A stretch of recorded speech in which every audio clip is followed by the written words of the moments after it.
REC ये है number आपके लिए 3270 करोड़ से मुनाफा बढ़कर 4029 करोड़ पर आता है, यानी कि मुनाफे का आंकड़ा तगड़ा है।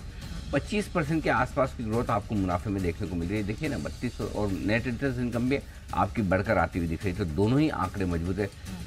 3300 से 700 करोड़ का गजब, नहीं 25 नहीं ज़्यादा हो गया, तो 700 800 करोड़, हाँ 800 करोड़ यानी 25% ज़्यादा की ग्रोथ। 35% तो स्टॉक टूट चुका है 25% की ग्रोथ वाला स्टॉक है। मजबूत नंबर है।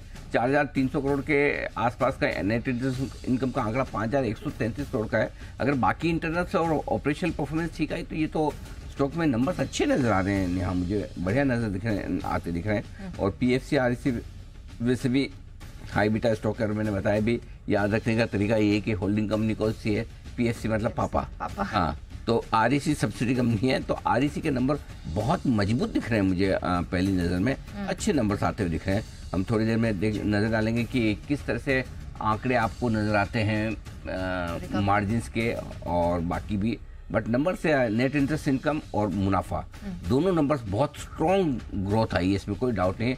तो इस पावर कंपनी के नंबर्स काफ़ी शानदार दिख रहे हैं। कुणाल जी के चार्ट्स अगर तैयार हैं तो मैं कुणाल जी आपकी तरफ दौड़ते हुए चले आऊँ।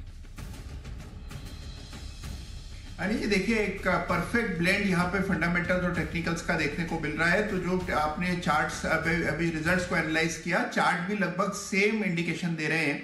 यहाँ पर चार्ट पर देखें तो 410-15 के आसपास एक मेजर सपोर्ट था, वहीं से ब्रेकआउट, वहीं से बाउंस आता हुआ दिख रहा है। तो मुझे लगता है कि जो इसमें करेक्शन हमने देखा वो एक बार के लिए समाप्त हो गया है। चार्ट का स्ट्रक्चर सुधरा है और एक पैटर्न बन रहा है यहाँ पर, जिसको डबल बॉटम पैटर्न कहते हैं। तो मेरी राय में बिल्कुल REC बाय करके चलना चाहिए। जैसे ही स्टॉक 450 को निकाल जाएगा तो फिर इसमें एक बहुत अच्छी तेजी देखने की संभावना है।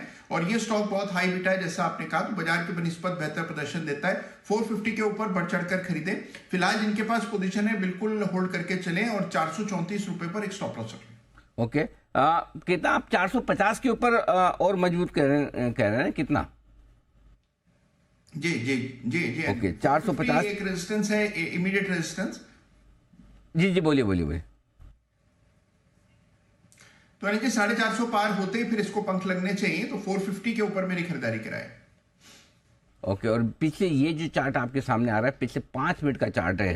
हमने आपके लिए विशेष व्यवस्था की है ताकि आपको 5 मिनट का भी चार्ट दिखे। तो 5 मिनट में 10 रुपये का, 8 रुपये का मूव बढ़ा आता हुआ दिखा, 10 रुपये का 2.5% बढ़ा। तो नंबर्स के बाद बाजार ने थम्स अप वाला रिएक्शन दिया। आप कुछ PFC भी बता रहे, जिसके साथ PFC में भी रिकवरी आई है एकदम से निचले स्तरों से। ऐसा कभी कभी होता है कि पापा के बेटे के रिजल्ट आए, पापा के नहीं चल पाए। हाँ, तो PFC होल्डिंग कंपनी है, लेकिन REC के रिजल्ट, लेकिन आपको फोकस REC पर ही करना है। नंबर्स REC के ज़्यादा मजबूत इस वक्त दिख रहे हैं। कुछ और डिटेल्स जो आएगी हम आपके सामने रखेंगे, लेकिन फिलहाल ये नंबर्स काफ़ी तगड़ा आता दिखा है REC में, अच्छे नंबर्स है। थोड़ा और देख लेते हैं ऑपरेशनल फ्रंट पर, अगर मार्जिन वगैरह बेहतर होकर आए तो या और एक्शन आपको देखने को मिलेगा। चलिए, तो उसके और डिटेल्स पर तो नजर रहेगी, but definitely on the face of it तो ये पसंद आ रहा है। और इन्होंने तकरीबन 4.5 रुपए प्रति शेयर के डिविडेंड का ऐलान भी किया है। और डिटेल्स जो छन के आएंगी वो हम आपके सामने रखेंगे।